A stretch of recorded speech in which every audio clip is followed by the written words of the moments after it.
Hello നമസ്കാരം, ഏവർക്കും പുതിരീഡിയിലേക്ക്. ദേവദൂതൻ എന്ന ചിത്രത്തിൻ്റെ 12-ാം ദിവസത്തെ കേരള ബോക്സ് ഓഫീസ് കളക്ഷൻ റിപ്പോർട്ടാണ് ഇന്നൊരു വീഡിയോ ഭാഗത്ത്. വീഡിയോയിലേക്ക് മുൻപ് വീഡിയോ ലൈക്ക് ചെയ്യുക, ചാനൽ സബ്സ്ക്രൈബ് ചെയ്യുക. ഈ വരുന്ന ഓഗസ്റ്റ് മാസം ധാരാളം ചിത്രങ്ങൾ ഇനി അങ്ങോട്ട് OTT റിലീസ് ചെയ്യാൻ പോവുകയാണ്. നമ്മുടെ ചാനൽ ഭാഗം പരിശോധിച്ചാൽ നിങ്ങൾക്ക് കാണാൻ വേണ്ടി സാധിക്കുന്നതായിരിക്കും. മോഹൻലാൽ നായകനായി ജൂലൈ 26-ാം തീയതി തിയേറ്ററുകളിൽ റിലീസ് ചെയ്ത ചിത്രം ായിരുന്നു ദേവദൂതൻ. ചിത്രത്തിന് മികച്ച അഭിപ്രായം തന്നെയാണ് ഇപ്പോഴും പുറത്തുവന്നുകൊണ്ടിരിക്കുന്നത്.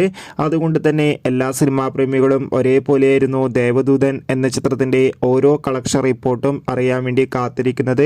ചിത്രത്തിന് അത്യാവശ്യം ബുക്കിംഗ് തന്നെയാണ് 12-ാം ദിവസം നടക്കുന്നത്. ഇപ്പോഴിതാ ചിത്രത്തിന് 12 ദിവസം കൊണ്ട് കേരളത്തിൽ നിന്ന് മാത്രമായി 3.5 കോടിക്കടുത്ത് കളക്ഷൻ നേടിയെടുക്കാൻ വേണ്ടി സാധിച്ചു എന്നാണ് റിപ്പോർട്ടുകൾ സൂചിപ്പിക്കുന്നത്.